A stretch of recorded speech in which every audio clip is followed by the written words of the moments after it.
Today, we are digging into the blueprint of American government, the Constitution. But we're not just going to look at what it says. We're going to explore how it was so ingeniously designed to do something pretty incredible: protect one person's unpopular idea from the power of an overwhelming majority.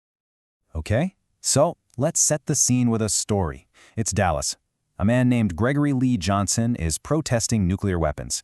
He's marching through the streets, and right there, in front of City Hall, he sets an American flag on fire. Well, as you can imagine, he was arrested and found guilty under Texas law. But Johnson didn't just accept it. He appealed his case, and his argument was that burning the flag was a form of political speech and that the law itself violated his First Amendment rights. And then, in what was a pretty stunning decision, the U.S. Supreme Court actually agreed with him. Now, the public was outraged. The president at the time even called for a constitutional amendment to ban flag burning. But despite all of that, Johnson's act remained legally protected. So that's the big puzzle, right? How on earth is this even possible? The answer, it turns out, isn't really about Gregory Johnson at all. It's about the deep, intentional, and kind of brilliant design of the U.S. Constitution. Now, to really understand why the Constitution is built the way it is, we have to go back in time, back to America's very first shot at a government. And that was the Articles of Confederation. You see, after breaking free from a powerful king, the country's leaders were, well, they were terrified of a strong central government. So what did they do? They created an intentionally weak one, where the individual states held pretty much all the power. And you can just see the fatal flaws baked right into this thing. I mean, just imagine trying to run a country with no president, no power to tax, to raise money, and no national court system. Even worse, to change a single rule, every single one of the states had to agree. It was a recipe for complete and total gridlock.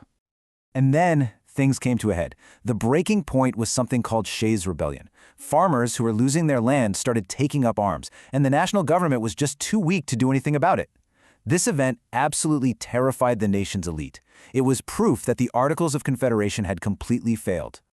So that was it. That was the final straw. It was obvious the system was broken. So, in 1787, 55 of the nation's most powerful men met in Philadelphia.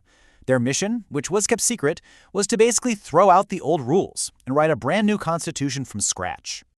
The first massive fight they had was over representation. The big states, like Virginia, said, hey, we should get more votes in Congress because we have more people. But the small states, like New Jersey, said, no way, every state should get an equal vote, or you'll just ignore us.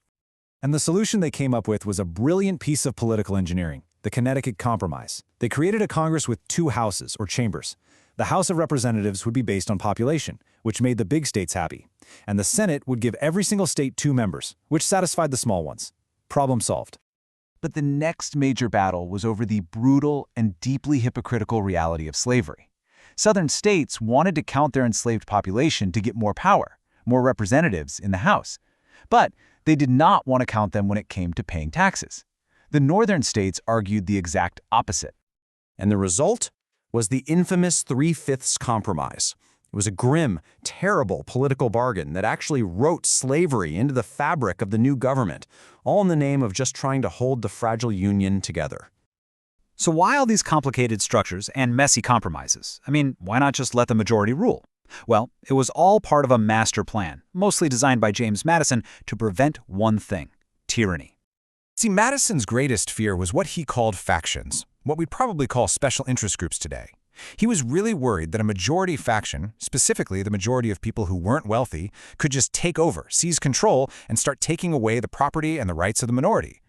So his solution wasn't to build a better, faster government. It was actually to build a slower one full of roadblocks. His plan had 3 key parts. First, keep most of the government out of the direct hands of the people. Second, split power between 3 different branches. And third, give each of those branches the tools to block the other ones. And just think about the genius of that for a second. The whole system is designed to run on self-interest. By making ambition fight ambition, no single person or group could ever get total control. The government is essentially forced to police itself.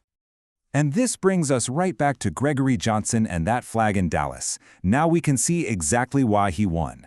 The Constitution wasn't built to be fast or popular. It was built to be a shield to protect fundamental rights from the passions of the majority, even for one person with one idea that almost everyone else hates.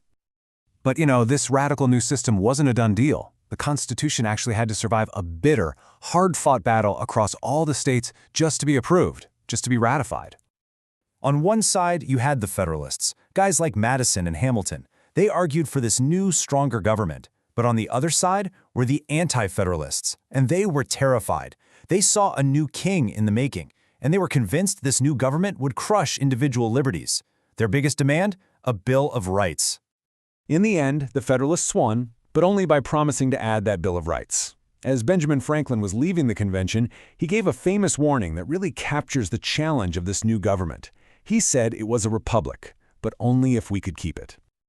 So, here's the ultimate takeaway. The Constitution is basically a machine built on a fundamental trade-off. It sacrifices speed to protect us from tyranny.